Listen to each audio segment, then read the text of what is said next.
It's kind of a sad fact about woodworking that doesn't matter how good your design is, how perfect you execute it, how perfect the surface you create, it's always the finish that you get judged on, especially if you are, doing small batch productions to sell yourself at farmers markets, that kind of stuff.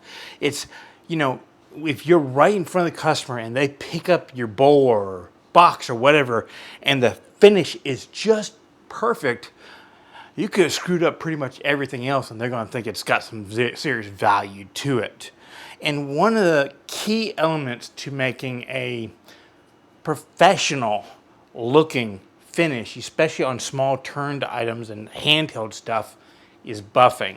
And I don't normally go into product endorsement, but I've been using this for so long that I can wholeheartedly recommend it to all y'all out there. And that's the Beall Buffing System. Now you can put together a system similar to it, but it's just kind of nice getting it all in one and having it custom made for us wood turners.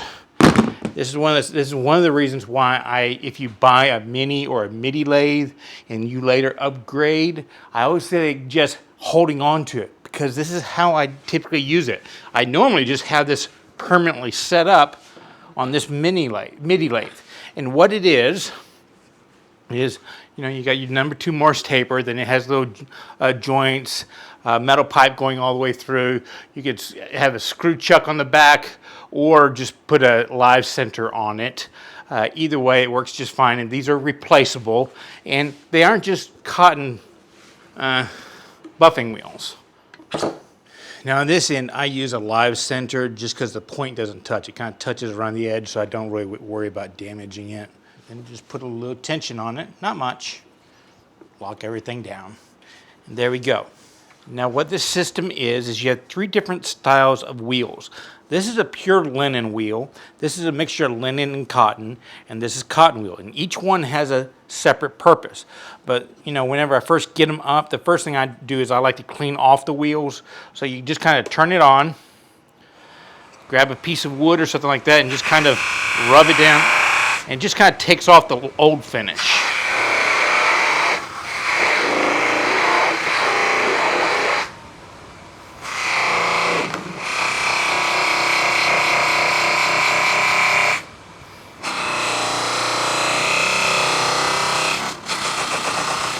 And it's that edge that I'm kind of using as a scraper to do this. With that off, what you have now is 3 fairly clean wheels. This one is dedicated to polishing the wood. This one adds a little surface finish. They call it a diamond polish, something like that. And this one, I just put a little carnauba wax on for that feel. And the Beall kit basically gives those to you. You have the dark brown for this one, white here, and then carnauba wax. Now, if you're doing a production run of this, you just kind of leave these hanging around, and you're going to recharge it every now and then. Now, the reason why I'm setting this up now is because, I just finished a production run, or a first production run of my mallets. I'm bringing them back out to market. That was in the last video. If you want to watch the video, it's about 25 minutes long, but the first half of it is just kind of a silent video of me going through the process of making it, and the second half is describing why I make mallets this way. But the last step is, if anything I'm selling, is to do this buffing system, because it just makes the finish perfect. But you do have to wait 3 or 4 days after you do an oil finish so that the oil fully cures. Otherwise, it just kind of gets messy. And all it is you just sit here, kind of stand aside a little bit because it's going to throw off some things, and just work it on the piece. And you don't have to spend too much time on each part, but this first one just really does polish it up. Can you see that shine? Here, take a look right there. And here we go. We'll just do this one little section.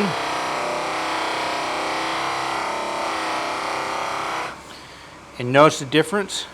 Can you see it in the light? That polishing really does a great job. So you just sit here and you work your way around it. Now warning, this is a polish, so if you were to touch that, it will polish away your skin, so be careful.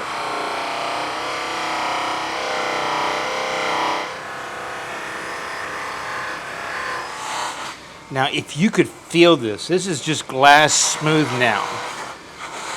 And that triply is just kind of filling all the pores to give you that glass smoothness. The next step is the polish. Now watch what that does. See, you see the shine that the triply laid on it. It laid on kind of a film.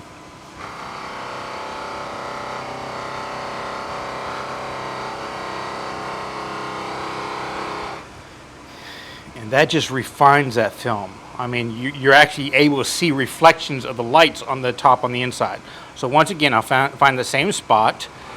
We'll just polish that one area.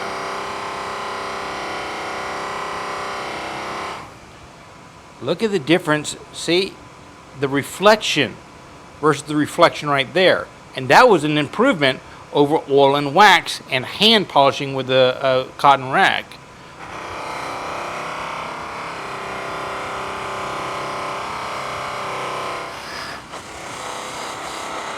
And after that, we go to the carnauba wax. Just the same thing. Just kind of work it all the way around. Get those corners. Do the faces. Now, some people won't put any wax on this one. They'll just leave it dry after you clean it. And that just kind of does a buffing job, and that works perfectly well. But for these mallets, because you're going to be in your hand so much, I do want to put that little bit of carnauba wax on. So when I'm in production mode, small elements like this that I batch out, I'll spend maybe a minute per one going through the steps. Just boom, boom, boom, boom, boom. And then you end up with a professional level finish, and you cannot believe how good this thing feels. Let me show you compared to one that just has oil and wax and me hand polishing it with a hand rag. So here's one of my mallets, an oil and wax finish, meaning I put a little bit of walnut oil, very, very light coat, and then I put beeswax on it, and I put a lot of pressure with a cotton rag to melt that beeswax into the top layer of the wood, and then I buffed it with a cotton rag, and this is what you get. I mean, as good as I can put the finish on, here we go. Check out the reflection on it. Kind of backing it up. See what you see right there? And here's the one I just did with the Beall setup. Just look at the reflection difference of light. There's just a depth to it, a nice sheen to it, and the feel is so much better. It still feels like wood, but it's just taken to the nth degree. Can you see that difference? Is that just amazing? I mean, seriously, how much value do you think that adds to just a casual observer or even pros who are going out there? What I like about this is it's not like, shellac or lacquer where you can get a little bit of that waviness. I mean, this is dead flat polishing. This looks like a professional did it. And even if it's not a turning item, like small boxes, I'll basically take the boxes apart and polish all those individual parts, the tops, the bottoms, the sides individually before assembly, and chef's kiss. And the setup is, I think when I bought it, is like $45, and that was maybe 15 years ago. I'm still using those same wheels.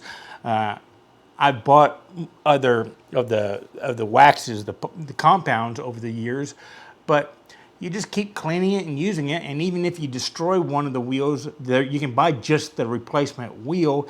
I want to say nowadays, you see me use this for years, and I think that's one of the elements that puts my products above other people when I show, especially the small boxes and stuff, because you get this kind of finish on something that people pick up and hold, and they can feel. It takes the impression of your craftsmanship so much farther. Yeah, sounds like a long commercial on it, but this was just such a perfect example to illustrate it because I have so many, and you can see the difference because I really didn't do too much finishing, as you saw in my video, other than a little oil and wax, which is what a lot of us use on our furniture. Hope y'all picked up a few tips on this one and got some ideas of maybe the potential, but you know, even if it's $100, you use it for decades and it makes you more money. It's worth it. It's worth the effort to get. Y'all be safe, have fun, and remember, it's always worth the effort to learn great stuff, share with others. Be safe, have fun.